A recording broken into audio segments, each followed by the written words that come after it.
बहुत पुरानी बात है। हिमालय में प्रसिद्ध मानस नाम की झील थी। वहाँ पर कई पशु पक्षियों के साथ ही हंसों का एक झुंड भी रहता था।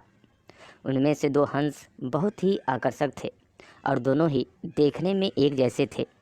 लेकिन उनमें से एक राजा था और दूसरा सेनापति। झील का नज़ारा बादलों के बीच में स्वर्ग जैसा प्रतीत होता था। उन समय झील और उसमें रहने वाले हंसों की प्रसिद्धि वहां आने जाने वाले पर्यटकों के साथ देश विदेश में फैल गई थी।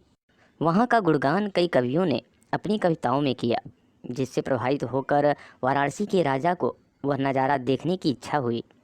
राजा ने अपने राज्य में बिल्कुल वैसी ही झील का निर्माण करवाया और वहां पर कई प्रकार के सुंदर और आकर्षक फूलों के पौधों के साथ ही स्वादिष्ट फलों के पेड़ भी लगवाए। साथ ही विभिन्न प्रजाति के पशु पक्षियों की देखभाल और उनकी सुरक्षा की व्यवस्था का भी आदेश दिया। वाराणसी का यह सरोवर भी स्वर्ग जैसा सुंदर था।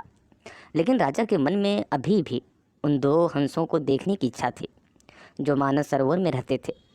एक दिन मानस सरोवर के अन्य हंसों ने राजा के सामने वाराणसी के सरोवर जाने की इच्छा प्रकट की। लेकिन हंसों का राजा समझदार था।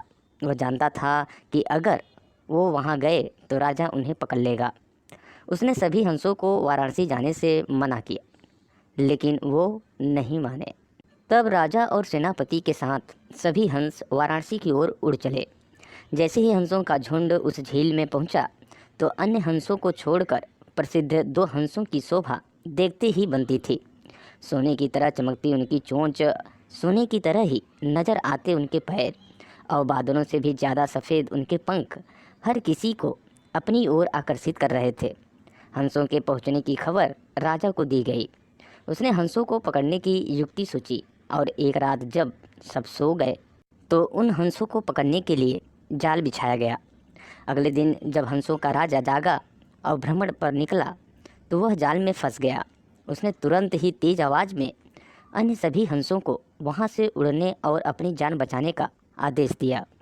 अन्य सभी हंस उड़ गए, लेकिन उनका सेनापति अपने स्वामी को फंसा देखकर उसे बचाने के लिए वहीं पर रुक गया।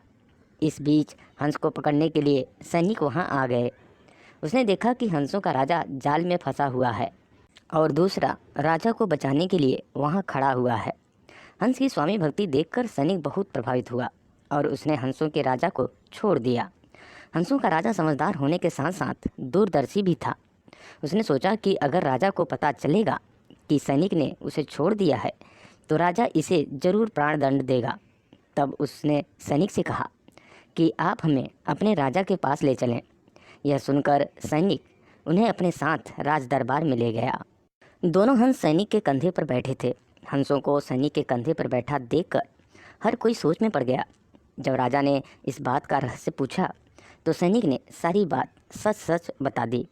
सैनिक की बात सुनकर राजा के साथ ही सारा दरबार उनके साहस और सेनापति की स्वामी भक्ति पर हैरान रह गया और सभी के मन में उनके लिए प्रेम जाग उठा। राजा ने सैनिकों को माफ़ कर दिया और दोनों हंसों को आदर के साथ कुछ और दिन ठहरने का निवेदन किया। हंस ने राजा का निवेदन स्वीकार किया और कुछ दिन वहां रुककर वापस मानस झील चले गए। तो दोस्तों, इस कहानी से हमें ये सीख मिलती है कि किसी भी परिस्थिति में हमें अपनों का साथ कभी नहीं छोड़ना चाहिए।